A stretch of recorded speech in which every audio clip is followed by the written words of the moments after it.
দেখো, গোস্বামী একাডেমি থেকে অমিতাভ স্যার তোমাদের শেষ মুহূর্তে বর্ধমান ইউনিভার্সিটি ফিফথ সেমিস্টারের history major India under colonial rule 1757 থেকে 1857 এই পাঠটার উপর এবছরে কি কি ইম্পর্টেন্ট কোশ্চেন আসতে পারে এবং উত্তর সহ সব থেকে অনেক সাজেশন দেখতে পাবে, অনেকে ভিডিও ছাড়ছে, কিন্তু উত্তর সহ সাজেশন এই প্রথম আসছে তোমাদের ফিফথ সেমিস্টারের জন্য।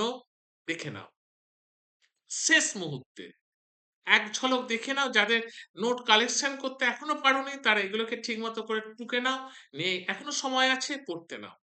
শুরু করছি আজকের সাজেশন। ইউনিট 1 বাংলা।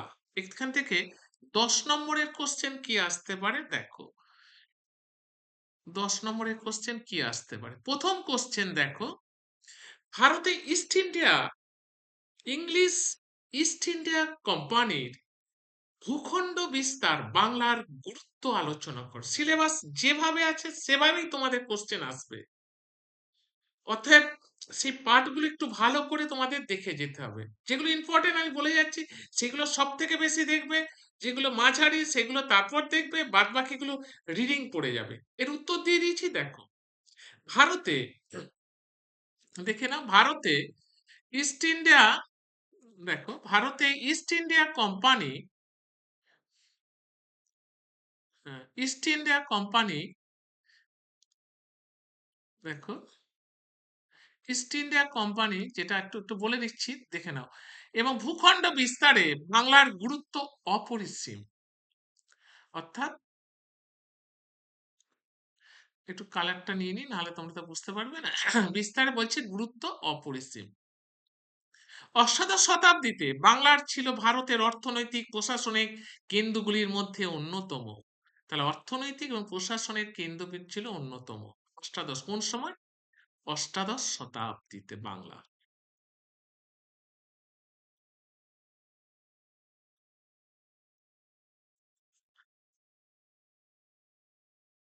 এটা একটা ভুলভাল এসে গেছে, এটা লিখবে না। তারপরে দেখো 1 নম্বর হচ্ছে, দেখো এবার দেখো, বাংলার অর্থনৈতিক সমৃদ্ধি ও কোম্পানির অগ্রগতি প্রথম এসছে, তাই তো? দেখো অষ্টাদশ শতাব্দীতে প্রথম পয়েন্ট, অষ্টাদশ শতকে বাংলা ছিল ভারতের সর্বাধিক সমৃদ্ধ প্রদেশ। কি? বাংলা ছিল সর্বত্র সমৃদ্ধ প্রদেশ। এটা মাথায় ঢুকিয়ে নাও, সমৃদ্ধ প্রদেশ। এখানটা একটু রিপিট হয়ে গেছে, একটু মুছে দিই, নাহলে জিনিসটা বুঝতে পারবে না। সেজন্য একটু মুছে দিয়ে আমি আবার বোঝাচ্ছি, ঠিক আছে? দেখো, এবার আসছে, দেখো এবার আসছে সর্বাধিক এবং সমৃদ্ধ প্রদেশ। রেশম, সুতির বস্ত্র, লবণ, নীল, চিনি প্রভৃতি পণ্যের জন্য বাংলা আন্তর্জাতিক বাজারে সুপরিচিত ছিল। কিসের কিসের জন্য? রেশম, সুতির বস্ত্র, লবণ, নীল, চিনি প্রভৃতি পণ্যের জন্য বাংলা আন্তর্জাতিক বাজারের সুপরিচিত ছিল। 1957 সালে পলাশী যুদ্ধের এর বছরের মাধ্যমে কোম্পানি বাংলার রাজনৈতিক ক্ষমতা ওপর প্রভাব বিস্তার করলো। তাহলে দেখো কার উপর? পলাশী যুদ্ধের পর কোম্পানি বাংলার রাজনীতির উপর। কবে? 1857 সালে উপর ক্ষমতা করত। ঐতিহাসিক আর সি দত্ত মনে করেন বাংলার সম্পত্তি ছিল ব্রিটিশ সাম্রাজ্য বিস্তারের অর্থনৈতিক ভান্ডার। ব্রিটিশরা বুঝতে পেরেছিল বাংলা হচ্ছে অর্থনৈতিক ভান্ডার। তার মতে কে? আর.সি দত্ত। ঐতিহাসিক মত না দিলে তো নম্বর পাওয়া যাবে না। বাংলার সম্পদ লুণ্ঠন না হলে ব্রিটিশরা ভারতে এত দ্রুত আধিপত্য বিস্তার করতে পারত না। তাহলে ট্রেন্ড অফ ওয়েলথের মাধ্যমে বাংলার সম্পদ তাদের দেশে পাঠাতো এবং ব্রিটিশরা দ্রুত তাদের আধিপত্য, অর্থ থাকলে সবকিছু করবে, এটাই তো স্বাভাবিক। এবার আসছি রাজনৈতিক আধিপত্য প্রতিষ্ঠা। দেখো 1964 সালে বক্সারের যুদ্ধে কোম্পানির বিজয় বাংলার পাশাপাশি বিহার উড়িষ্যার উপর তাদের আধিপত্য প্রতিষ্ঠা করল। আস্তে আস্তে প্রথমে বাংলা, তারপরে বিহার উড়িষ্যার উপর তাদের আধিপত্য পরবর্তীকালে 1965 সালে মুঘল সম্রাট শাহ আলম কোম্পানিকে দেওয়ানি অধিকার দিতে স্বীকৃত। তাহলে পুরোটাই ক্ষমতায় চলে এলো ব্রিটিশদের হাতে। ঐতিহাসিক পার্সিভাল স্পিয়ার বলেন, ঐতিহাসিকটার নামটা মনে রাখতে হবে, যেমন আর.সি. দত্ত। বাংলার দেওয়ানি লাভের মাধ্যমে কোম্পানির বাণিজ্য প্রতিষ্ঠা থেকে শাসন শক্তি তোলে। তাহলে দেওয়ানি থেকে কোথায় হলো? বণিকের মানদণ্ড রাজদণ্ডে পরিণত হলো, তাই তো? দেওয়ানি লাভের পর বণিকের মানদণ্ড কি হলো? রাজদণ্ডে পরিণত হলো। এরপর আসছি পরবর্তী পয়েন্ট, তৃতীয় পয়েন্ট, প্রশাসনিক পরীক্ষাগারের হিসাবে বাংলা বাংলার কোম্পানি তাদের শাসন ব্যবস্থায় বিভিন্ন পরীক্ষা নিরীক্ষা চালালো। বাংলা দ্বৈত শাসন ব্যবস্থা প্রথম করলো, রাজস্ব নীতি করলো, পরবর্তীকালে চিরস্থায়ী বন্দোবস্ত করলো, প্রথম বাংলায় প্রয়োগ করলো। তাহলে পরীক্ষা নীতি প্রথম করলো কি? দ্বৈত শাসন ব্যবস্থা, তারপর রাজস্ব নীতি করলো, পরবর্তীকালে চিরস্থায়ী বন্দোবস্ত করলো, একসালা বন্দোবস্ত, এগুলো করলো। গভর্নর জেনারেল ওয়ারেন হেস্টিং বাংলাকে কেন্দ্র করে প্রশাসনিক কাঠামো গড়ে তুললো। তাহলে প্রশাসনিক কাঠামো কোথায়? বাংলাকে কেন্দ্র করে ওয়ারেন হেস্টিং করলো। বিপিনচন্দ্র মত দেন যে বাংলার গৃহীত নীতিগুলি পরবর্তীকালে সমগ্র ভারতে ব্রিটিশ শাসনের ভিত্তি স্থাপন করবে। তাহলে বাংলার গৃহীত নীতিগুলি পরবর্তীকালে ব্রিটিশ সাম্রাজ্যকে ভিত্তিকে সমগ্র ভারতের উপর ব্রিটিশরা তার আধিপত্য, তা বাংলা যদি কেন্দ্র বানাই, এইখান থেকে আমরা অর্থনৈতিক দিক থেকে প্রশাসনিক দিক থেকে বিভিন্ন পরীক্ষা নিরীক্ষা করতে করতে একদিন সমগ্র ব্রিটিশ ভারতের উপর তাদের ব্রিটিশ সাম্রাজ্যের আধিপত্য প্রতিষ্ঠা হবে। নেক্সট আসছি সামরিক শক্তি বৃদ্ধি। দেখো, দেখছো প্রতিটা প্যারাতে ঐতিহাসিক তথ্য দেওয়া আছে, না হলে আমার কাছ থেকে প্রতিটা কলেজের ফার্স্ট হচ্ছে বা ইউনিভার্সিটি ফার্স্ট হচ্ছে। বাংলার বিপুল রাজস্ব কোম্পানিকে শক্তিশালী সেনাবাহিনীতে গঠনে সহায়তা করে। এই অর্থে তারা মারাঠা, মাইসোর এবং শিখ শক্তির বিরুদ্ধে যুদ্ধ পরিচালনা করতে সক্ষম হলো। এবার যে সমস্ত শক্তিশালী ইয়েগুলো আছে তাদের বিরুদ্ধে, যেমন এটা মহীশূর, এটা বানটা ভুল আছে, আমি ঠিক করে দিলাম, মহীশূর। মারাঠা শিখদের বিরুদ্ধে যুদ্ধ করল। পি জে মার্শাল উল্লেখ করেন যে বাংলার সম্পদ ব্রিটিশ সামরিক সাফল্যের মূল চালিকা শক্তি। বাংলা থেকে যদি আমি টাকা সম্পদ করতে পারি, সেই দিয়ে আমি সেনাবাহিনী দিয়ে বাংলার বিভিন্ন রাজ্য জয় করতে থাকবো এবং সমগ্র ভারতবর্ষের উপর আমাদের আধিপত্য প্রতিষ্ঠা করব। সর্বোপরি বাংলা ছিল ইংরেজ ইস্ট ইন্ডিয়া কোম্পানির ভারতীয় সাম্রাজ্য বিস্তারের প্রবেশদ্বার, অর্থনৈতিক ভিত্তি। তাহলে বাংলা ছিল ব্রিটিশ সাম্রাজ্য বিস্তারের প্রবেশদ্বার। বাংলা থেকেই তো অর্থ গোটা ভারতবর্ষে, এবং সেই অর্থ দিয়েই সাম্রাজ্য বিস্তার এবং ভারতের উপর আধিপত্য প্রতিষ্ঠা করা, এটাই তো ছিল। অর্থনৈতিক সম্পদ, রাজনৈতিক আধিপত্য, প্রশাসনিক পরীক্ষার ক্ষেত্রে হিসাবে বাংলার ভূমিকা ছিল মৌলিক। অর্থাৎ বাংলায় ছিল ব্রিটিশদের আধিপত্য বিস্তারের একটা মূল কেন্দ্র, যেখান থেকে সেখানকার অর্থ, সেখানকার সম্পদকে কাজে লাগিয়ে এক একটা রাজ্য জয় করে করে গোটা ভারতবর্ষের উপর আধিপত্য প্রতিষ্ঠা করেছিল।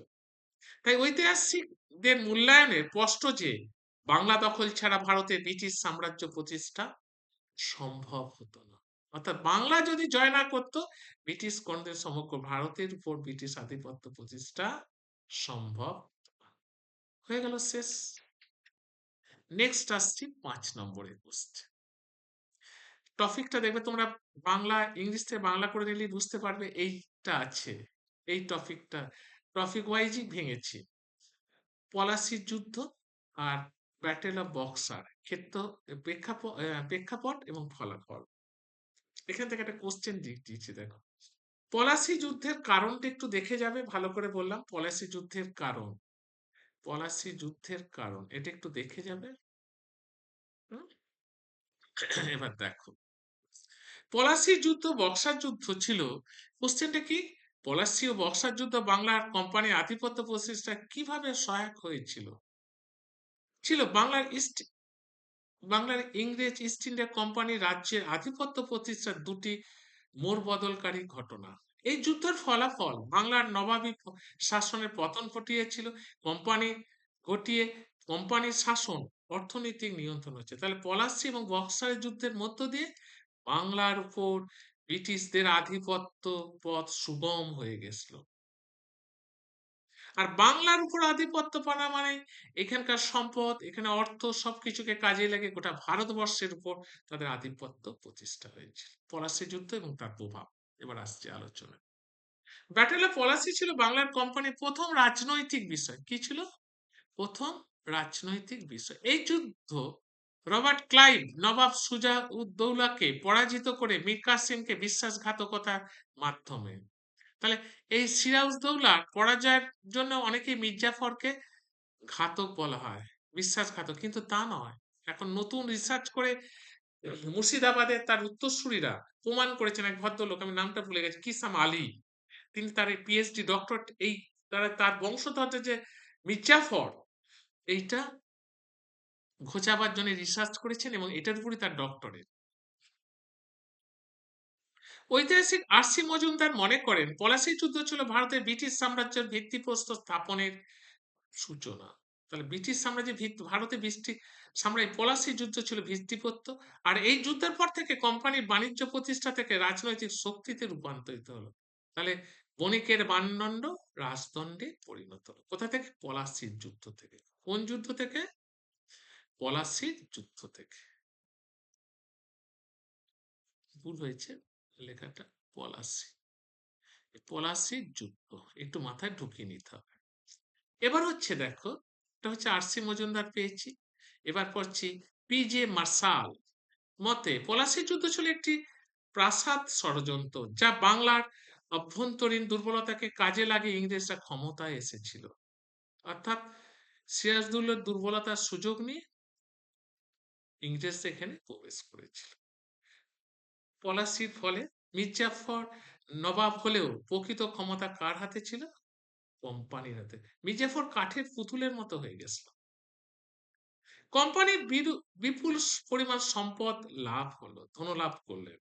বাংলার প্রশাসন ইংরেজদের প্রভাব প্রতিষ্ঠা। তাহলে কোথা থেকে এলো? একটা ব্যবসা করতে এসে সেখান থেকে বাংলার প্রশাসনিক ক্ষমতা ইংরেজদের হাতে চলে গেল। এবার হচ্ছে বক্সার যুদ্ধ এবং তার প্রভাব। ব্যাটেল অফ বক্সার ছিল কোম্পানির রাজনৈতিক ক্ষমতা সুসংহত করার চূড়ান্ত পদক্ষেপ। এই যুদ্ধে কোম্পানির সম্মিলিত মীর কাসিম এবং অযোধ্যার অযোধ্যার নবাব সুজা-উদ-দৌলা, বানানটা ভুল হয়েছে, প্রিন্টিং এ ভুল হয়, সুজা-উদ-দৌলা, দৌলা, ঠিক আছে, তো মুঘল সম্রাট শাহ আলম কে পরাজিত করলেন। সম্মিলিত মীর কাসিম, অযোধ্যার নবাব সুজা-উদ-দৌলা এবং মুঘল সম্রাট শাহ আলম কে পরাজিত করল। এই যুদ্ধে যদুনাথ সরকার, উঞ্জ লিখলেই ভালো হয়, যদুনাথ সরকার মনে করেন বক্সার যুদ্ধ পলাশীর চেয়ে অত্যন্ত গুরুত্বপূর্ণ, কারণ এখানে এটি কোম্পানির সামরিক শক্তিকে বৈধতা দিল, মুঘল সম্রাটকে তাদের করদ রাজ্যায় পরিণত করল। তাহলে পলাশী থেকে বক্সার যুদ্ধ পলাশীর থেকে কেন গুরুত্বপূর্ণ? এখানে একটাই গুরুত্ব, এই এতগুলো শক্তিকে পরাজিত করে সর্বশক্তিমান বৈধতা পড়েছে যে আমরা শক্তিমান। আর একটা কি হলো, সম্রাট যে রাজা হবে সে কোম্পানিকে কর না দিয়ে রাজা হতে পারবে না, বাৎসরিক কর দিতে হবে।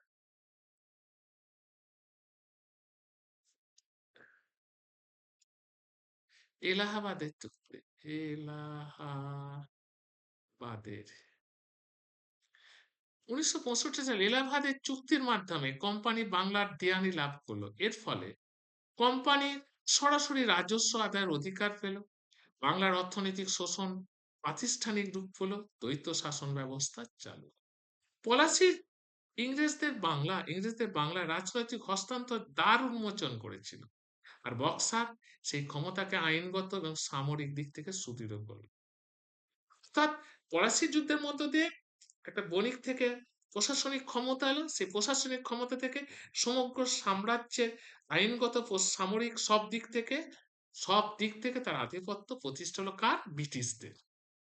ঐতিহাসিকদের মতে এই দুটি যুদ্ধই বাংলার কোম্পানির আধিপত্য প্রতিষ্ঠার মূল ভিত্তি স্থাপন করে এবং পরবর্তীকালে সমগ্র ভারতে ব্রিটিশ সাম্রাজ্যের পথ প্রশস্ত। যদি দুটো পড়ে যে পলাশী যুদ্ধের গুরুত্ব বড় বা বক্সার যুদ্ধের গুরুত্ব অনেকবার পড়েছে, তখন এইটুকু অংশ 5 নম্বর লিখে দিলেও হবে। যেটা বোঝালাম তার সঙ্গে একটু ডিটেলিং দিয়ে দিয়েছি, যদি প্রয়োজন মনে হয় এইটুকু অংশ তোমরা ওর সঙ্গে যোগ, এটা আর বোঝাচ্ছি না, এটা বোঝালে ওটা হয়ে গেছে, ওই জন্য আর বোঝাচ্ছি না। এটা এটা একটু ধীরে ধীরে দেখাচ্ছি, এটা তোমরা এখানটা অ্যাড করে নেবে। হ্যাঁ, বক্সার যুদ্ধটাই বেশি আসে। নোটটা এখানে রাখছি, দেখো এই যে নোটটা পুরোটা তোমরা ছবি তুলে নিতে পারো, স্ক্রিনশট মেরে নিতে পারো, টোটাল নোটটা এটা টোটাল নোট। ঠিক আছে, এবার আসছি পরবর্তী পাঠে।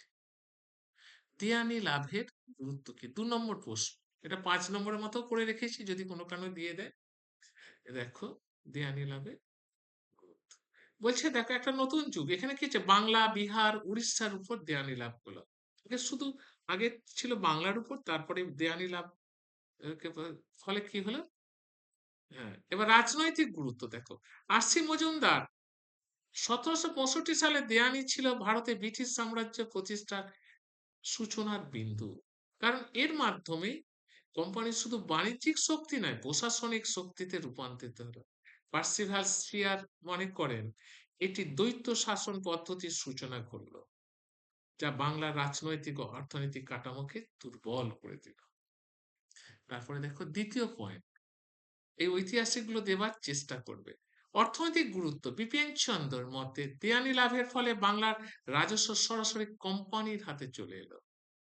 ভারতের সম্পদ ব্রিটিশদের পাচার অর্থাৎ ড্রেন অফ ওয়েলথ শুরু হলো, যেটা আগে বললাম। পার্সিভাল স্পিয়ার বা তুলনামূলক মত দেন যে কোম্পানি প্রথম দিকে প্রশাসনিক অভিজ্ঞতার অভাবে অর্থনৈতিক শৃঙ্খলা আনতে ব্যর্থ হলেও ধীরে ধীরে একটি নিয়ন্ত্রিত রাজস্ব ব্যবস্থা গড়ে তুলল। তৃতীয় পয়েন্ট, প্রশাসনিক গুরুত্ব। দেয়ানি লাভের ফলে কোম্পানি রাজস্ব আদায়ের অধিকার পেল এবং ফৌজদারি বিচার ব্যবস্থা নবাবের হাতে রাখলো। এটি হলো দ্বৈত শাসন ব্যবস্থা। আসল মালটা রাজস্ব আদায়টা, যেটা রাজস্ব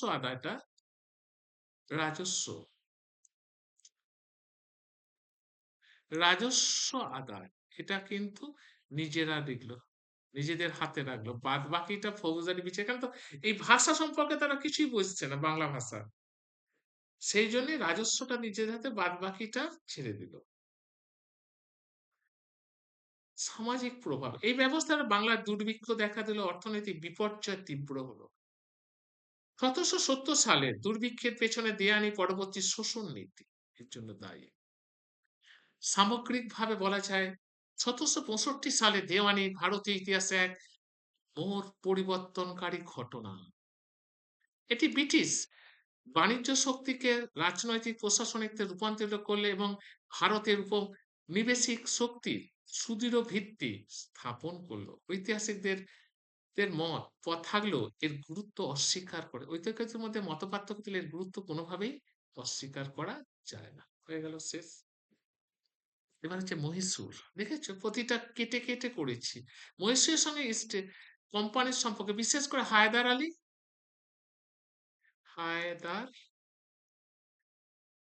হায়দার আলী বা টিপু সুলতানটাই বেশি। টিপু সুলতান ইংরেজদের সুলতানদের সঙ্গে ইংরেজের সম্পর্ক আলোচনা করে। এই কোশ্চেনটা খুব ভালো, দেখেছো ভিভিআই দিয়ে রেখেছি, খুব ইম্পর্টেন্ট একটা কোশ্চেন। এটা একটু দেখে যাবে, ওই হায়দার আলী আর টিপু সুলতানটা করলে এটা মোটামুটি এসে যাবে, ওইটুকুই লিখে দিলেই হয়ে যাবে 5 নম্বর ছোট করে। এবার আসছি এই অ্যাংলো মহীশূর তাৎপর্য, এটা একটু দেখে নেবে, একটু জাস্ট দিয়ে রেখেছি। 1999 সালে চতুর্থ অ্যাংলো মহীশূর যুদ্ধ ছিল ফোর্থ অ্যাংলো মহীশূর ওয়ার বা শ্রীরঙ্গপত্তা নামে সংগঠিত হয়। এতে টিপু সুলতান নিহত হন। এর তাৎপর্য কি দেখো, মহীশূরের শক্তির অবসান ঘটে, ব্রিটিশ আধিপত্য বিস্তার হয়, ফরাসি প্রভাবের অবসান ঘটে এবং সাবসিডিয়ারি অ্যালায়েন্স বিস্তার ঘটে। এই হলো মূল পয়েন্ট। এই মূল পয়েন্টগুলো মনে রাখা অত তো মনে রাখা সম্ভব নয়। এই ৪ টে পয়েন্টকে মনে রাখবে, যেটুকু বলে গেলাম এই ৪ টে পয়েন্ট থেকে নিজেরা যদি পড়ে বানিয়ে, বানিয়ে লিখে দেবে। কিচ্ছু করতে হবে না। এবার আসছে দেখো, এখান থেকে ২ নম্বরের কোশ্চেন আসছে, একটা কোশ্চেন। ২ নম্বর, নম্বর 2 এটা, হ্যাঁ? কোশ্চেন। ২ নম্বরের কোশ্চেন। কোন মহীশূর শাসক ফ্রান্সের জ্যাকোবিন ক্লাবের সদস্য হন? টিপু সুলতান। এবার মারাঠা থেকে কোশ্চেন দেখো। মারাঠা শক্তির পতনে কোম্পানির ভূমিকা আলোচনা করো এবং ৩ দফা অ্যাংলো মারাঠান যুদ্ধ আলোচনা করো। এটা আগেকার দিনে যদি জীবন মুখোপাধ্যায়ের বই থেকে, তার থেকে একটুখানি রিডিং পড়ে চলে যাবে। অ্যাংলো মারাঠা যুদ্ধের কারণ এটা একটু জাস্ট দেখে যাবে। প্রথম কারণ হচ্ছে, আমি একটু বলে যাচ্ছি, মারাঠা সাম্রাজ্যের আভ্যন্তরীণ প্রধান দ্বন্দ্ব, এই দ্বন্দ্বটাই হলো প্রধান কারণ। এটা একটু দেখে যাবে। আচ্ছা, আর হচ্ছে কি, ব্রিটিশ সাম্রাজ্যের বিস্তার নীতি, এটা একটা কারণ। আর কনফেডারেশন ঐক্যের অভাব, এই ঐক্যের অভাব এটা একটা কারণ। আর বাণিজ্যিক স্বার্থ গুরুত্ব ছিল, এটা একটা পয়েন্ট। এটা একটা পয়েন্ট। এই ৪ টে পয়েন্ট হলো এই মারাঠাদের পতনের কারণের দায়ী। এবার আসছি ২ নম্বর প্রশ্ন। দেখ, ১৮১৮ সালের তাৎপর্য কি একটু দেখে যাবে। হ্যাঁ, একটু লেন্থি আছে কোশ্চেনটা। তারপরেরটা দেখো, এইখানে একটা কোশ্চেন, কবে কাদের মধ্যে এই সন্ধি হয়, এটা একটা আছে। কাকে ভারতের ম্যাকিয়াভেলি বলা হয়? নানা ফরেনবিস ইতিহাসে কেন স্মরণীয়? এগুলো সব ২ নম্বরের কোশ্চেন, অ্যান্সার করে দেওয়া আছে। ১২ ভাই কাদের বলা হয়? এবারে কোশ্চেন একটু সোজা হবে, কারণ কি প্রথম বছর তো একটু কোশ্চেন, তবু একটা পেপার হয়তো কঠিন হতে পারে। এখন যেহেতু ফিফথ সেমিস্টার পড়ছো, কোশ্চেন যে সবটাই সোজাসুজি হবে তা নয়। অযোধ্যার সংযুক্তিকরণের কোন নীতি ও উদ্দেশ্য আলোচনা করে এবং লর্ড ডালহৌসি এর ভূমিকা কি? তা কি কি নীতি? একটা হচ্ছে সাম্রাজ্য বিস্তার বা রাজনৈতিক আধিপত্যের নীতি, কুশাসনের অজুহাতের নীতি, অর্থনৈতিক স্বার্থের নীতি, সামরিক কৌশলের নীতি। এই পয়েন্টগুলো মনে রাখবে আর একটু রিডিং করে নেবে, তাহলেই হয়ে যাবে। আর কিছু, লর্ড ডালহৌসির ভূমিকা দেখো, লর্ড ডালহৌসির ভূমিকা বলছে, লর্ড ডালহৌসি ছিলেন আক্রমণাত্মক সম্প্রসারণ নীতির প্রবক্তা। যদি অযোধ্যা সংযুক্তিকরণ প্রয়োগ করা হয়নি, তবুও তার সামগ্রিক নীতি ছিল দেশীয় রাজ্যগুলিকে বিভিন্ন অজুহাতে ব্রিটিশ সাম্রাজ্যের। লর্ড ডালহৌসির মূল নীতি ছিল কি, বিভিন্ন অজুহাতে দেশীয় রাজ্যগুলোকে নিজেদের সাম্রাজ্যে কুক্ষিগত করা। প্রথম করেছিল অযোধ্যাকে ব্রিটিশ সাম্রাজ্যে অন্তর্ভুক্ত করে, এই যে ১৮৫৬ সালে। ঠিক আছে, এবার একটু ঐতিহাসিক মত দেওয়া আছে। এবার দেখো, এই নীতিতে প্রভাব প্রভাব ওই আগেরটার মতোই একই জিনিস। এবার দেখো, রাজনৈতিক প্রভাব ও শাসনের ক্ষয়, একটা পয়েন্ট। তারপরে হচ্ছে অর্থনৈতিক এবং সংস্থানগত প্রভাব, সামাজিক ও সাংস্কৃতিক দিক, এগুলো একটু দেখে যেতে হবে। এবং জেপি মার্শাল ও অন্যান্য গবেষকরা বলেন যে সাবসিডিয়ারি অ্যালায়েন্স একটি প্রাথমিক ধাপ ছিল, যা কোম্পানি আধিপত্য প্রসার, কারণ কি বিভিন্ন কি বলে বিভিন্ন ভাবে বা বিভিন্ন অজুহাতে কোম্পানি কি করেছিল, বিভিন্ন সাম্রাজ্যগুলোকে দখল করার চেষ্টা ছিল, এটা প্রথম। এই দেখো, এবার ২ নম্বরের প্রশ্ন এখান থেকে কি হতে পারে একটু দেয়া আছে, দেখো এই একটা কোশ্চেন। আচ্ছা, এরপর আসছে দেখো, পাঞ্জাব। হ্যাঁ, পাঞ্জাবে এটা খুব ইম্পর্টেন্ট কোশ্চেন, ভালো করে পড়বে। 100% আসার সম্ভাবনা আছে, আর এটাও দেখে যাবে স্যার। এবার হচ্ছে দেখো, প্রথম ও দ্বিতীয় অ্যাংলো শিখ যুদ্ধের ফলাফল একটু দেখে যাবে। মূল ফলাফলগুলো কি ছিল একটু রাখছি, দেখো। মূল ফলাফল ছিল শিখ শিখদের পক্ষে ভয়াবহ পরাজয়, একটা ফলাফল। লাহোরের সন্ধির মাধ্যম বিরাট যুদ্ধে ক্ষয়ক্ষতি, আর কি ব্রিটিশরা এখানে একটা রেসিডেন্স করেছিল, হয়েছিল এটা। আচ্ছা, এবার দেখো, এবার আসছি দ্বিতীয় অ্যাংলোর ফলাফল। এর ফলাফলটা দেখো। ফলাফল ১ নম্বর হচ্ছে শিখ শিখ সাম্রাজ্যের পতন, পাঞ্জাবের সম্পূর্ণ দখল ব্রিটিশদের হাতে চলে গেল। এই পক্ষে ব্রিটিশদের জন্য উপমহাদেশে এক বিরাট বিজয় হিসেবে চিহ্নিত হলো এবং তাদের শাসন আরো সম্প্রসারিত হলো। মার্জিত প্রশাসনিক রূপান্তর, সেনা সংস্কার, ব্রিটিশ রাজনৈতিক দক্ষতা অঞ্চলটিকে পরবর্তী দশকে স্থায়ীভাবে নিয়ন্ত্রণে রাখা হয়েছিল। এবার দেখ, এবার আসছি দেখ, এবার হচ্ছে ওয়ান লাইন, এটা এই নোটটাটি ওয়ান লাইনের করা আছে সবেরই। যদি এইগুলোকে একটু পড়ে চলে যাও তাহলেও হয়ে যাবে, এগুলোকে মনে রেখে গেলেও হয়ে যাবে। এবার ২ নম্বর আসছে কি কোশ্চেন দেখো। ১৮৪৯ সালের গুরুত্ব ২ নম্বরে। একটু বড় দিয়েছি কেন, যদি কি একটু এফাস এফাস হয়ে যায় তখন মুশকিল হয়ে যাবে। মিশেল কি, রঞ্জিতজিকে রাজসভায় কোন ব্রিটিশ রাষ্ট্রদূত কি উদ্দেশ্যে এসেছিল, দেখেছো? তারপর হচ্ছে কবে, এবং কেন অমৃতসর সন্ধি স্বাক্ষরিত হয়েছিল। অমৃতসরের অমৃতসর সন্ধির তাৎপর্য কি? কে কেন বলেছিলেন সব লাল হো জায়গা জায়গা? আচ্ছা, এবার হচ্ছে সিন্ধু, ১০ নম্বরের প্রশ্ন। এটা ওয়ান লাইনার দেয়া আছে, শুধু পয়েন্টগুলো একটু রিডিং পড়ে চলে যাবে এইটা। হ্যাঁ, দেখো ওয়ান লাইনার দেয়া আছে, এটা ওয়ান লাইনারটা একটু দেখে। কূটনৈতিক চাপ বা চুক্তি নীতি, সহযোগিতার নামে হস্তক্ষেপ, বিভাজন নীতি, হ্যাঁ, অর্থনৈতিক নির্ভরতা বৃদ্ধি, সামরিক শক্তি প্রদর্শন, এগুলো। কোম্পানির উদ্দেশ্য কি ছিল? কৌশলগতভাবে অবস্থার দখল। আফগানিস্তান আফগানিস্তান রুশ প্রভাব প্রতিরোধ করা, ইন্দাস নদী ইন্দাস নদীপথ নিয়ন্ত্রণ করা, সাম্রাজ্য বিস্তার, অর্থনৈতিক স্বার্থ। আর এর ভূমিকা কি ছিল? সামরিক নেতৃত্ব, আগ্রাসন নীতি, প্রশাসনিক পুনর্গঠন, এইগুলো ছিল তার ইয়ে। এবার দেখো ঐতিহাসিকদের মত দেওয়া আছে সংক্ষেপে। তো নেপিয়ারের দখল নীতিতে উপসংহার দেওয়া আছে। ২ নম্বর দেখো আসছে, এইটা একটা কৌশলগত গুরুত্ব কি একটা। এবার ১০ নম্বর আসছে, ইস্ট ইন্ডিয়া কোম্পানির আর্থসামাজিক নীতি, যে পয়েন্টটা আছে।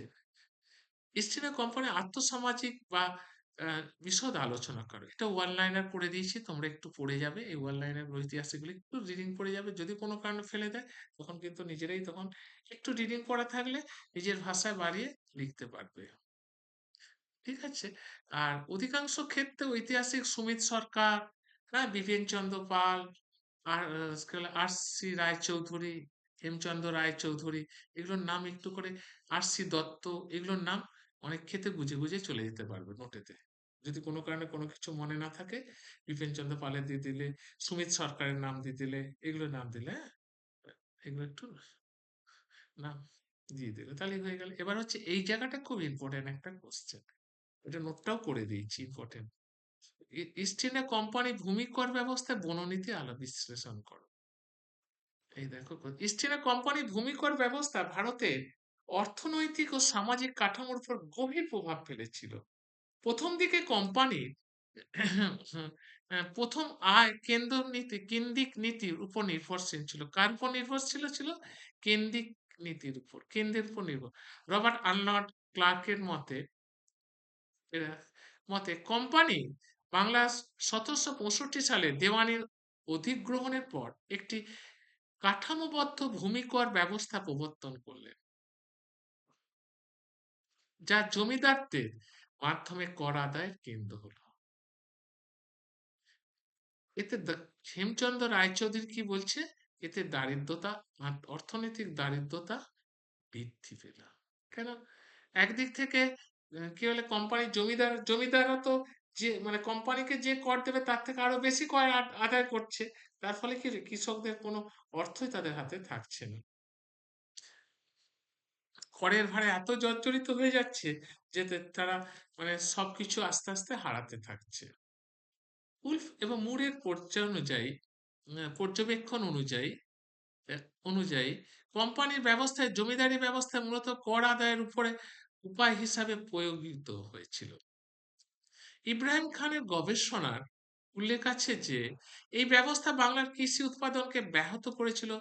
দীর্ঘমেয়াদী জমির উপর অধিকার সম্পত্তির সমস্যা, কেন কি এই করের যদি সবটাই কৃষকরা জমিদার হাতে তুলে দিল, তাহলে তো তারা আর চাষ করবে না, আমাদের লাভ কি রইলো, আমার বউ বাচ্চা নিয়ে সংসার চালাবো কি করে? তার ফলে কি আস্তে আস্তে জমি পড়ে থাকতে থাকলো। এর ফলে কি হলো, কোম্পানির লক্ষ্য ছিল আয় বৃদ্ধি এবং তারা করের হার বাড়িয়ে দিয়েছিল, যা কৃষকদের উপর অতিরিক্ত বোঝা হয়ে ফেলেছিল। যেটা আগে গল্প করলাম। এরপর আসছি বননীতি, নীতির বিশ্লেষণ দেখো। বলছে দেখো, ইস্ট ইন্ডিয়া কোম্পানি বননীতি ছিল অর্থনৈতিক এবং রাজনৈতিক উদ্দেশ্যে প্রণীত হয়েছিল। কোম্পানি বন সম্পদকে রাজস্ব এবং কর আদায়ের একটি গুরুত্বপূর্ণ, আগে রাজস্বের উপর কোনো কর ছিল না কোম্পানি, যতদিন থাকলো আস্তে আস্তে তাদের লোভের পরিমাণ বাড়তে থাকলো, এবং যে আদিবাসীরা যে বনের উপর তাদের জীবন ধারণ করতো, সেই বনের উপর তারা হস্তক্ষেপ করলো এবং তার উপরে কর ধার্য করে দিল। 18 দশকের শেষ দিকে কোম্পানি বন সম্পদকে কেন্দ্রীভূত নিয়ন্ত্রণে আনলেন এবং রয়্যাল ফরেস্ট অ্যাক্ট প্রবর্তন করে, এটা মনে রাখতে, রয়্যাল অ্যাক্ট। এই এটি প্রাকৃতিক বন ব্যবস্থাকে কেবল আয় বৃদ্ধির দৃষ্টিকোণ থেকে পরিচালিত করেছিল। আলিসন মিলার এবং হ্যারি ওয়েলচ মনে করেন বন বননীতি গ্রামবাসীদের জীবনযাত্রার উপর বিরূপ প্রভাব ফেলেছিল। স্থানীয় মানুষেরা দীর্ঘদিন ধরে বন ভূমি থেকে ইন্ধন, পশু খাদ্য, কাঠ ইত্যাদি সংগ্রহ করত। কোম্পানি কঠোর নিয়ন্ত্রণের ফলে তাদের ঐতিহ্যবাহী জীবনযাত্রা ব্যাহত হল। স্থানীয় ইতিহাসবিদ জয়নাথ চক্রবর্তী উল্লেখ করেছেন যে বননীতির কারণে গ্রামের অর্থনীতি দুর্বল হয়েছিল এবং স্থায়ী কৃষক এবং বুনিয়াদী শ্রেণীর মধ্যে খাদ্য জীবিকার অসাম্য দেখা দিল। দেখতে পাচ্ছ, বননীতির আরেকটি লক্ষ্য ছিল রাজনৈতিক শক্তিকে দৃঢ় করা। কোম্পানি বন সম্পদকে নিয়ন্ত্রণের মাধ্যমে গ্রামীণ সমাজ এবং জঙ্গলের উপর নিয়ন্ত্রণ প্রতিষ্ঠা হলো। একটা গ্রামের সমাজের উপর আর একটা হলো জঙ্গলের উপর নিয়ন্ত্রণ প্রতিষ্ঠা হলো। হ্যানেন এবং বেনেটের গবেষণায় দেখা যায় যে বন সংরক্ষণের নামে কোম্পানি বনাঞ্চলে সামরিকভাবে নিয়ন্ত্রণে রাখলো, যা সাম্প্রদায়িক বিরোধী বিদ্রোহ দমনে ব্যবহৃত হলো। তারা বিদ্রোহ করবে, আদিবাসীরা তো, যে সাঁওতাল বিদ্রোহ দেখতে পাওয়া যায় তার প্রমাণ। এইভাবেই বননীতির অর্থনৈতিক শোষণ রাজনৈতিক আধিপত্যের একটি হাতিয়ার হিসেবে কাজ করলো। তাহলে এই ঐতিহাসিকরা একমত যে এই নীতি বা ব্যবস্থাগুলি স্থানীয় মানুষের স্বাভাবিক অধিকার ও সামাজিক কাঠামোর উপর দীর্ঘমেয়াদী নেতিবাচক প্রভাব ফেলেছে। এরপরে আসছে দেখো, ভারতীয় আধুনিক শিক্ষা বৃদ্ধি ও বিকাশ নিয়ে আলোচনা করো। এই পাঠটা দেখো, এটা দেখো, এটা দিয়ে দিয়েছি, একটু দেখে নেবে। এটা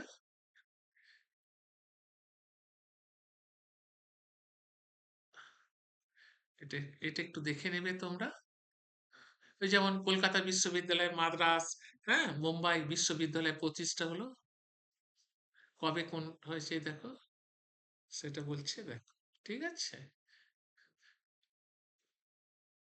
এখানটা দেখো বলেছে, ইতিহাসবিদ হেরি মন্তব্য করেন যে যদিও শিক্ষার মূল উদ্দেশ্য প্রাথমিকভাবে প্রশাসনিক ছিল, তবু এটি ভারতের সামাজিক সাংস্কৃতিক চেতনা বিকাশের একটা অবস্থা। কারণ কি, তারা নিজেদের স্বার্থে ভারতীয়দের মধ্যে একটা শ্রেণীকে পাশ্চাত্য শিক্ষায় শিক্ষিত করে নিজেদের কাজে লাগাবার জন্য এই সমস্ত গড়ে তুলেছিল। অন্যদিকে সিনহা যুক্তি দেন যে শিক্ষার আধুনিকরণ ভারতীয় সমাজের নতুন রাজনৈতিক চেতনার জন্ম দেওয়ার জন্য সহায়ক হয়েছিল। ফলে আধুনিক শিক্ষা শুধু জ্ঞান অর্জনের মাধ্যমে নয়, বরং সামাজিক রাজনৈতিক পরিবর্তনে গুরুত্বপূর্ণ হাতিয়ার। কারণ যাদেরকে এই পাশ্চাত্য শিক্ষা শিক্ষিত করে নিজেদের কাজে লাগাবার চেষ্টা করে, তারাই পরবর্তীকালে জাতীয় আন্দোলনে হাতিয়ার হয়েছিল। এবার আসছি 2 নম্বরের প্রশ্ন দেখো, ভারতে আধুনিক শিক্ষা প্রবর্তনের মূল কারণ কি ছিল? আবার দেখো, ব্রিটিশ শাসনের সময় শিক্ষা ক্ষেত্রের প্রধান সংস্কারগুলি কি কি ছিল?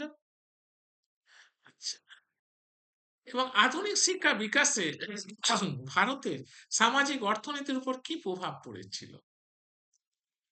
এবার আসছি 4 নম্বরে। তার আগে বলিনি, আমার কিন্তু আমি কি বলে পিডিএফ আকারে টোটাল নোটকে দিয়ে দিই, বুঝিয়ে দিই আমার কাছে যারা পড়ে। এই কলেজের সর্বোচ্চ নম্বর এবং ইউনিভার্সিটি ফার্স্ট হওয়া বা একমাত্র কারণ হচ্ছে অনেক আগে 1 থেকে 1.5 মাস আগে আমি তার 2 মাস আগেও নোট শেষ করে দিই এবং প্রতিটা নোটকে বুঝিয়ে দিই এবং প্রতিটা নোট কি বলে যেটুকু সময় থাকে বাদ বাকি সময়টা আমি কন্টিনিউ পরীক্ষা নিয়ে যেতে থাকি। ইম্পর্টেন্ট কোশ্চেন গুলো আগে পরীক্ষা নিই, তারপরে যেগুলো মাঝারি, তারপরে বাদ বাকিগুলো বলি, কি শুধু কি পয়েন্ট গুলো মনে রেখে চলে যাবি, যাতে কোশ্চেন ছেড়ে আসতে না পারে। এইভাবে আমার পড়ানোর নীতি, যেহেতু আমি বেলুড় রামকৃষ্ণ মিশনের ছাত্র, তাই পড়ানোর নীতিটা ঠিক এইভাবে। এবং যারা 6 সেমিস্টার পড়তে চাও এবং তোমাদের বোনেরা যারা অন্যান্য সেমিস্টারে পড়ছে, তাদের সঙ্গে তোমরা বলতে পারো। একটা সেমিস্টার করলেই বুঝতে পারবে যে কেন ফার্স্ট হচ্ছে, তার কারণ তোমরা নিজেরাই পেয়ে যাবে। আর নোটের ব্যাপারে তোমরা নিজেরাই সেখানে জাজমেন্ট করতে পারবে, বলার কিছু নেই। আর তোমাদের এই 5th সেমিস্টারের একটা পেপারে আমার নিজস্ব বই আছে। আমার কাছে যারা ছাত্রছাত্রীরা পড়ে তারা তো পায় এবং অনেকেই আমার বই কলকাতা থেকেও কিনে নিয়ে এসেছে। এই বইটা কেন, এই বইটা হুবাহু যেটা ইউরোপের যে পেপারটা আছে সেই পেপারটা টোটালটাই কভারেজ আছে এই বইটাতে। এবার আসছি ইউনিট 4-এ। তার আগের 2-3 হয়ে গেছে, সেখানে লেখা নেই, ইউনিট 2-3 বলে লেখা নেই, সেই জন্য তোমরা সেখানে লিখতে আমি ভুলে গেছি বলে তাই। এবার হচ্ছে ঔপনিবেশিক নীতির প্রভাব। ঔপনিবেশিক শাসনে কৃষি বাণিজ্যকরণ কিভাবে ভারতের গ্রামীণ গ্রামীণ অর্থনীতিকে পরিবর্তিত করেছিল এবং আলোচনা করে। এবছরে একবারে 100% এই যে পাঠটা থেকে আসবেই দুখানা, একখানা কি দুখানা কোশ্চেন আসবে। বলছে ঔপনিবেশিক শাসন আমলে ভারতের কৃষি বাণিজ্যকরণ ছিল ব্রিটিশ সাম্রাজ্যের অর্থনীতির একটি মৌলিক বৈশিষ্ট্য। কৃষি বাণিজ্যকরণ মানে যে জিনিসটা প্রয়োজন সেই জিনিসটা কৃষকদের, তো যেটা বাজারের চাহিদা, যেন আমার নীল চাহিদা, নীলটা জোর করে কৃষকদের উপর আগে থেকে টাকা দিয়ে দাদন দিয়ে তাদেরকে চাষ করতে এবং কোটাটাই তুলে নিয়ে তারা বিদেশের বাজারে রপ্তানি করে। এটা হলো কৃষি বাণিজ্য নীতি। তাহলে বুঝতে পারলাম মূল কথাটা যেটা বোঝালাম, আশা করি বুঝতে পেরেছো যে বাজারে যে যে জিনিসটা চাহিদা সেই অনুযায়ী ফসল তৈরি করে উৎপাদন করে সেটাকে বিদেশের বাজারে বা নিজেদের আমাদের ভারতীয় বাজারে চড়া দামে বিক্রি করতো কারা? ব্রিটিশরা। এবং অগ্রিম টাকা নেবার ফলে চাষ করতে বাধ্য এবং সবটাই তারা তুলে নিয়ে চলে যেত। আর মানে কি বলে কৃষকদের মানে কি দারিদ্র সীমার চরম নিচে নেমে আসতো তাদের। আর.সি. দত্তর এখানে একটা মত দিয়েছে, ব্রিটিশ শাসনের রাজস্ব নীতি বা মুক্ত বাণিজ্য নীতির ফলে কৃষকদের জোরপূর্বক বাজারের সঙ্গে যুক্ত করা হলো। নীল, পাট, তুলা, আফিম এগুলো নগদ ফসল উৎপাদনকে বাধ্য করা হলো, যেটা গল্প করলাম সেটাই। এই ফলে কি হলো, ডেন্ট অফ ওয়েলথ এর মাধ্যমে গ্রামের দরিদ্রকে তীব্রতর করলো, কারণ তাদের তো আগে থেকে টাকা নিয়ে রেখে দিয়েছে, অর্থাৎ পুরোটাই তাদের হাতে তুলে দিই, তাহলে তাদের জীবন চলবে কি করে? সেটাই। এটাই। কৃষি বাণিজ্যকরণের ফলে গ্রামীণ অর্থনীতির ঋণ নির্ভরশীল বৃদ্ধি পেল, যেটা বললাম। এটা তীর্থঙ্কর, হ্যাঁ, তয় দীক্ষি, তীর্থঙ্কর রায়। দেখো বলেছেন, বাণিজ্যকরণ সম্পূর্ণ নেতিবাচক ছিল না, এটি ছিল কিছু অঞ্চলের বাজার সম্প্রসারণ, পরিবহনের উন্নতি, কৃষি প্রযুক্তির পরিবর্তন ঘটেছিল, বিশেষ করে পাট তুলা চাষে লাভজনক বৃদ্ধি। বলছে যে এর ফলে যে কৃষকরা দারিদ্র সীমা পৌঁছেছিল এটা নেতিবাচক দিক বলা হচ্ছে তা নয়, এর ফলে বাজার সম্প্রসারণ হচ্ছিল, পরিবহন ব্যবস্থার উন্নতি হয়েছিল, কৃষি প্রযুক্তির উন্নতি হয়েছিল, এগুলোই হচ্ছে। দুর্ভিক্ষ প্রবল ভাবে দেখা দিয়েছিল, মানুষ খেতে না পেলে দুর্ভিক্ষ দেখা দেয়। হ্যাঁ, এটা মাইকেল ডেভিড।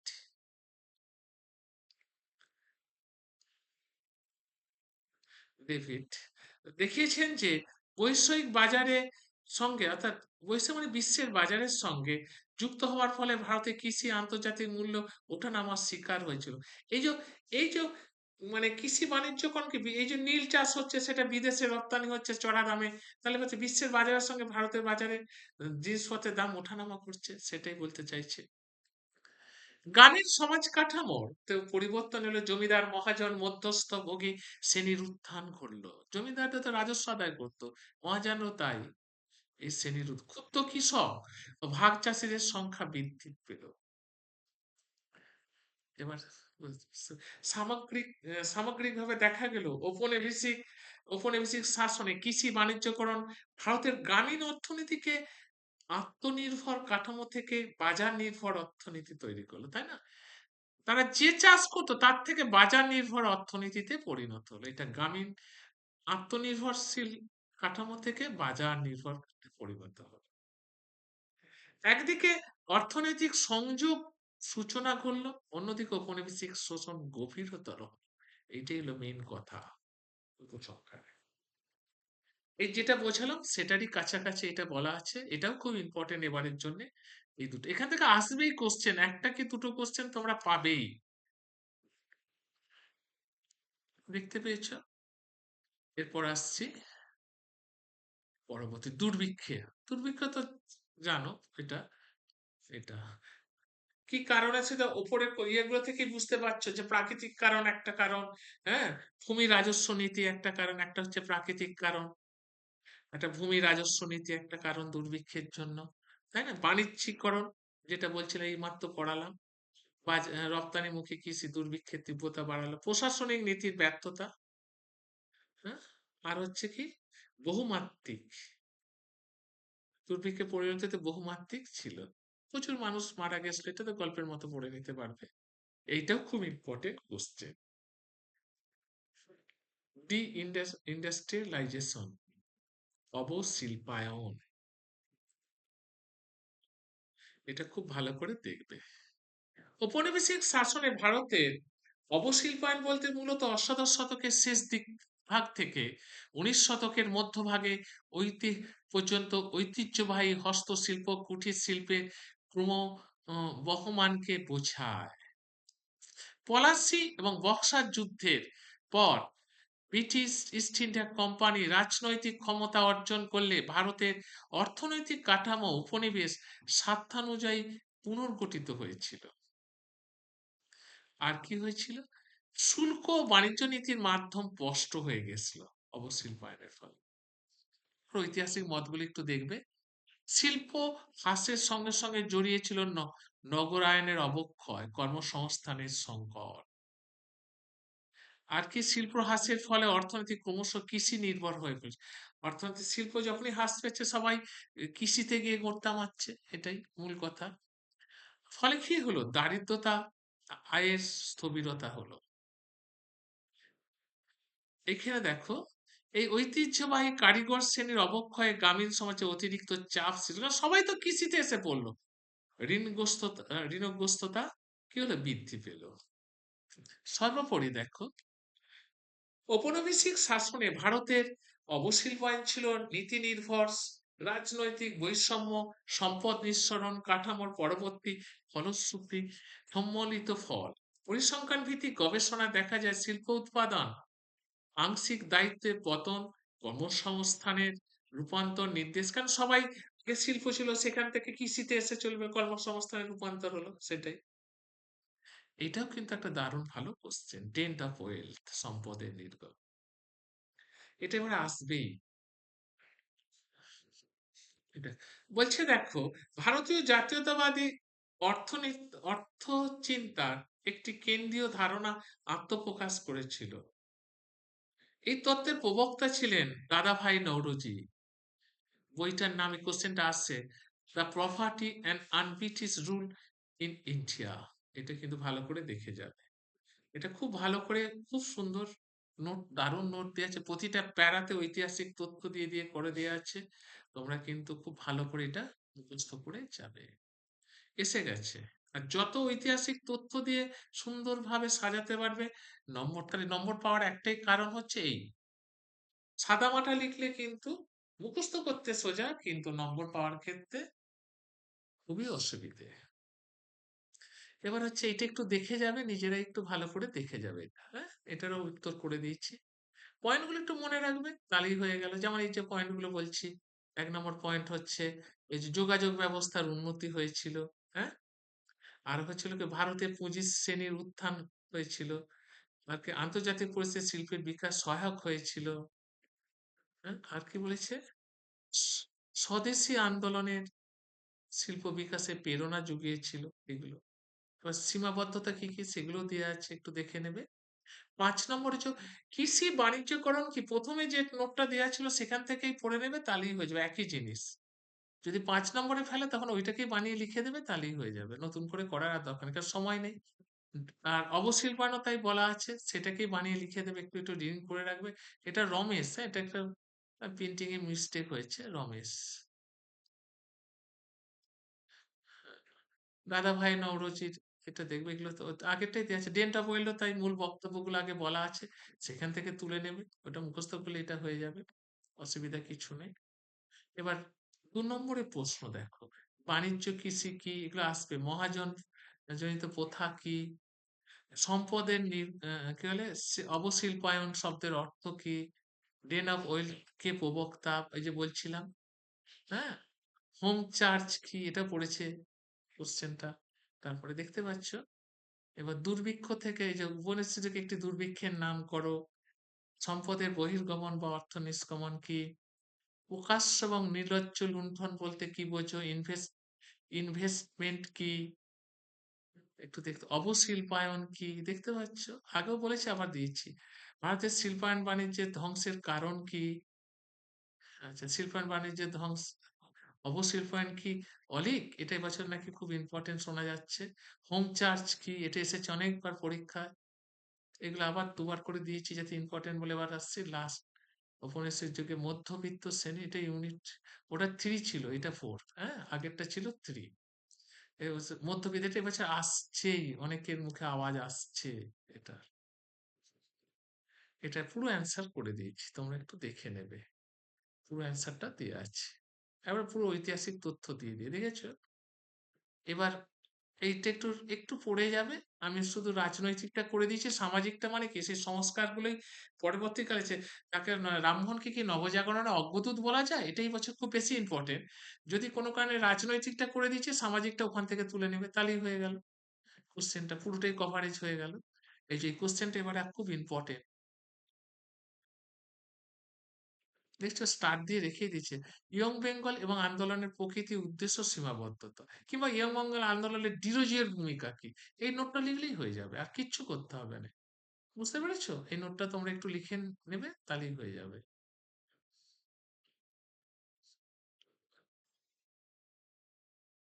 এইটা এবছরে খুব ইম্পর্টেন্ট। ঈশ্বরচন্দ্র বিদ্যাসাগর, এটাও এবছর ইম্পর্টেন্ট। এবার মধ্যপ্রদেশ উদ্ভবের কারণ আগেই দেওয়া আছে, ওখান থেকেই হয়ে যাবে। নতুন করে তবু দিয়ে রেখেছি, একটু দেখে নেবে। ইয়ং বেঙ্গল আন্দোলনের বৈশিষ্ট্য, যেটা আগে দিয়েছে সেখান থেকেই করে নেবে, নতুন করে করার দরকার নেই। আচ্ছা, ঈশ্বরচন্দ্র বিধবা বিবাহ, এটাও খুব ইম্পর্টেন্ট। এবারে কোশ্চেন দেওয়া আছে, ঠিক আছে? মধ্যবিত্ত শ্রেণীর এই যে কিভাবে সংবাদ শিক্ষার মাধ্যমে রাজনৈতিক চেতনা দিয়েছিল, এটা একটু রিডিং পড়ে যাবে, জাস্ট একবার, একবার দুবার করে নিজের ভাষায় বানাবে। নবজাগরণ, এবার হচ্ছে ২ নম্বর প্রশ্ন। এবার আসছে কি? নাম্বার 2। বাংলার নবজাগরণ বলতে কি বোঝো? রামমোহন রায়কে ভারতের আধুনিক নবজাগরণ জনক বলা হয় কেন? হ্যাঁ, রামমোহন রায় কর্তৃক প্রকাশিত পত্রিকাগুলি কি? নব্য আন্দোলন বলতে কি বোঝো? দেখেছো? নব্য আন্দোলনের ব্যর্থতার কারণ কি? লেজুর হিসাবেও দিয়ে দিতে পারে বড়োর সাথে। হুম। বিধবা বিবাহ আইন কবে হয়? কোন বড়লাটের আমলে হয়? এটা অনেকবার পড়েছি। এবার আসছে ইউনিট 5। ইউনিট 5 এ প্রথমে আছে কৃষক বিদ্রোহ। ১৯ শতকে দাক্ষিণাত্যের কৃষক বিদ্রোহের কারণ বলছে। এটা একটু দেখে যাবে। খুব ভালো একটা কোশ্চেন, স্টার দেয়াই আছে। ঠিক আছে, নীলবৃত্ত তো আসছে। নীলবৃত্ত থেকে এইটা তো আছে, তার সাথে কারণটা মাস্ট দেখবে, হ্যাঁ? এর সাথে কারণ এবারে আসবেই। এই পার্ট থেকে একটা আসছে, 100% দিয়ে দেবে। পাবনা বিদ্রোহটা জাস্ট রিডিং পড়ে যাবে ভালো করে একবার। একটু রিডিং নোটটা দেয়া আছে, একটু ভালো করে রিডিং পড়ে নেবে পাবনা বিদ্রোহ। কারণ কি কোশ্চেন হয়তো গতানুগতিক গেলে খুব ভালো, সবসময় তো গতানুগতিক কোশ্চেন আসে না, ঘুরিয়ে ফিরিয়ে যেগুলো ভাবছো যে রামমোহন আসবে, ঈশ্বরচন্দ্র বিদ্যাসাগর আসবে, মধ্যবিত্ত এলো উল্টো। সেই জন্য পুরো সিলেবাসটা টোটাল কভারেজ করে যাওয়াটা বেশ বুদ্ধিমানের কাজ। তাহলে তোমার হাতে কি হলো, যদি কোনো কারণে কমন না পাও তখন কিন্তু একটা বছর, একটা 6টা মাস চলে যাবে। অতএব ইম্পর্টেন্ট গুলো আগে করবে, বাদ বাকিগুলো রিডিং পড়ে যাবে। অনেকে কি করে, কেউ বলছে আমি 11টা দিচ্ছি, কেউ বলছে 12টা দিচ্ছি, যদি পড়ে যায় খুব ভালো। কেউ বলছে 15টা দিচ্ছি তার মধ্যে পড়বে, কেউ বলছে 6টা দিচ্ছি তার 8টা দিচ্ছি তার মধ্যেই পড়বে। পড়ে গেলে খুব ভালো। আর যদি কোনো কারণে যদি ঘুরিয়ে কোশ্চেন আসে, যেমন আর বছরই হয়েছিল ফিফথ সেমিস্টারে, ওরকম অনেকে অনেক কিছু দিয়ে দিয়েছিল, কেউ 10টা কেউ 12টা এরকম করে দিচ্ছিল, কোশ্চেন টোটালি ঘুরিয়ে এলো। কারণ কি সিলেবাস কভারেজ ছিল না। তার ফলে কোশ্চেন, যারা কোশ্চেন করে অনেকে আবার সিলেবাস দেখে দেখে কোশ্চেন করে। সেই জন্য বারবার সিলেবাস কভারেজ করে পড়ে যাওয়াটা কি তোমার নিজের আত্মবল অনেক বেশি।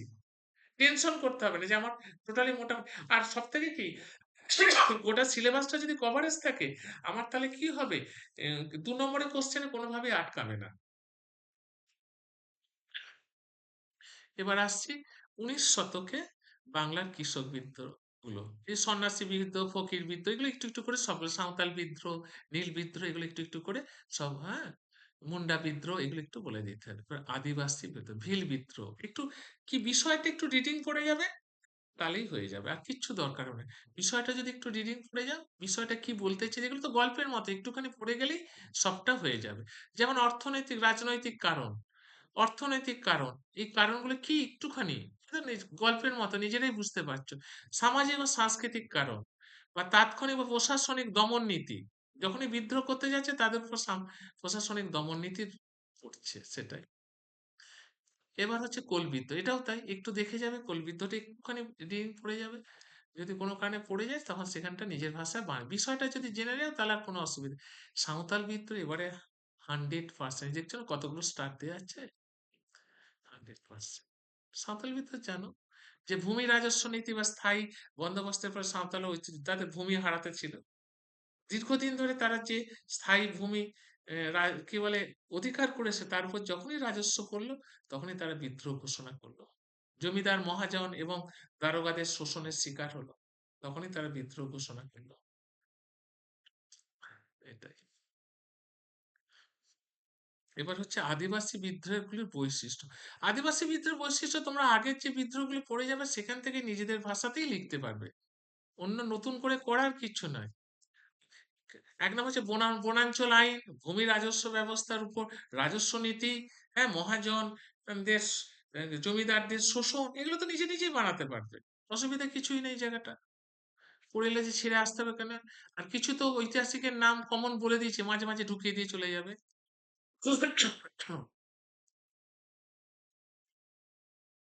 এবার আসছি 2 নম্বর প্রশ্নে। দেখো, নীল বিদ্রোহের, নীল দর্পণকে, এটা কোল বিদ্রোহ কি, সাঁওতাল বিদ্রোহের কারণ কি, এই পয়েন্টগুলো মনে রাখলেও নিজেটা বানাতাম, কিন্তু এটা ভালো করে মুখস্থ করে যেতে হবে, কারণ এটা এবারে খুব ইম্পর্টেন্ট। এইটা অনেকবার পড়েছে, বহুবার পড়েছি। এবার হচ্ছে প্রথম বিশ্বযুদ্ধ, সরি, প্রথম স্বাধীনতা যুদ্ধ, 1857, মহাবিদ্যের কারণ, এটা খুব ভালো করে দেখে যাবে।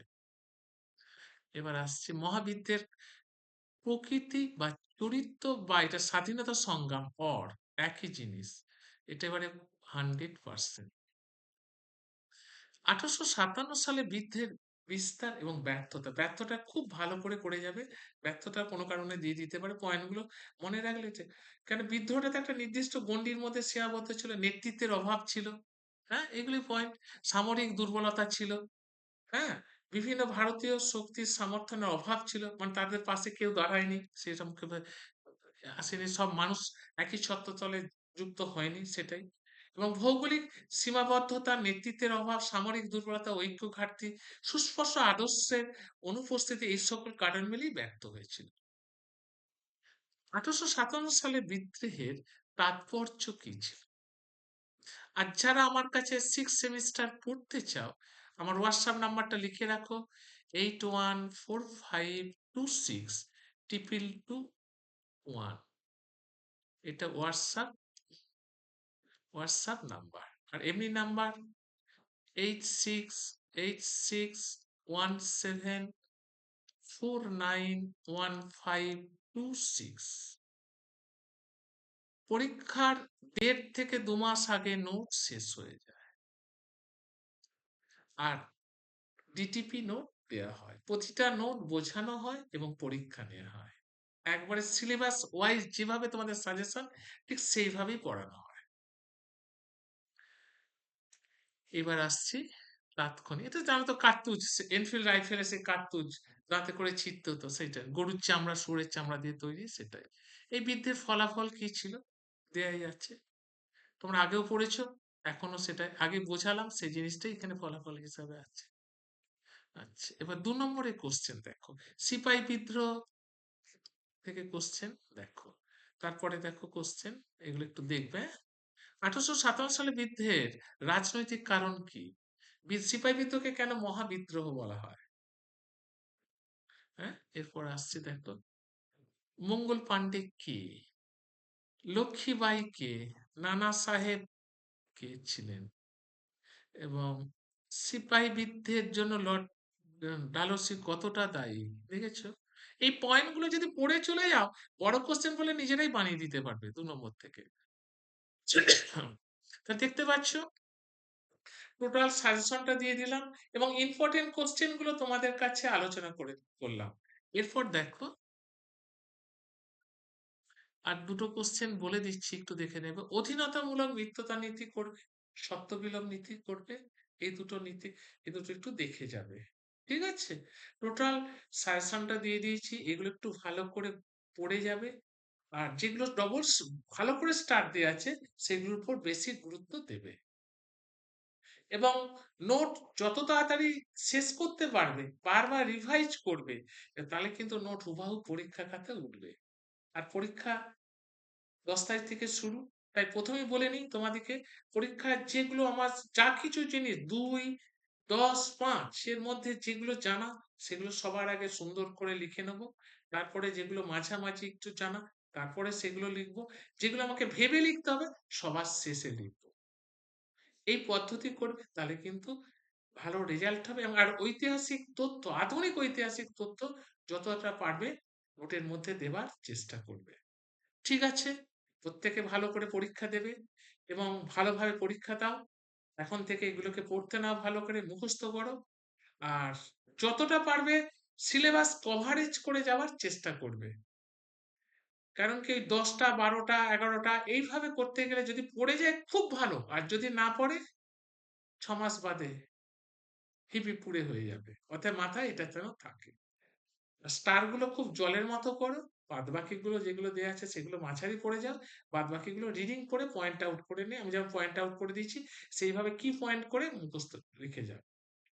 এবার যেমন পড়বে তেমন তোমরা নোট কে পাঞ্চ করবে। ঠিক আছে, ভালো থেকো, সুস্থ থেকো, এইখানেই শেষ করছি আজকে।